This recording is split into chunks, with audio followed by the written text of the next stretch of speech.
തെക്കൻ കേരളത്തിലെ ആദ്യ അന്താരാഷ്ട്ര കയാക്കിംഗ് മത്സരത്തിന് കോന്നി സീതത്തോട് വേദിയായി. ആവേശം പകർന്ന മത്സരത്തിൽ 120-ൽ പരം കായിക താരങ്ങൾ പങ്കെടുത്തു.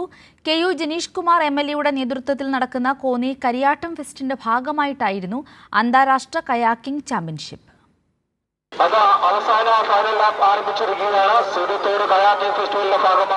കക്കാട്ടാറിൽ ആവേശം വിതച്ചായിരുന്ന കോന്നിയിലെ ആദ്യ അന്താരാഷ്ട്ര kayaking മത്സരം. Are you enjoying really?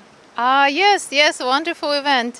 Beautiful area, nice people, exciting competition, and we came as a group of friends, so we're enjoying, സൂപ്പറാണ് സീതത്തോട്. അടിപൊളിയായിട്ട് നമ്മുടെ കെ.യു. ജനീഷ് കുമാർ സൂപ്പറാക്കി. നമ്മുടെ കയാക്കിങ്ങും ബിൽഡിംഗ് കോംപ്ലക്സും എല്ലാം ദേശീയ അന്തർദേശീയ താരങ്ങൾ ഉൾപ്പെടെ 120 പേരാണ് 5 വിഭാഗങ്ങളായി നടന്ന മത്സരത്തിൽ പങ്കെടുത്തത്.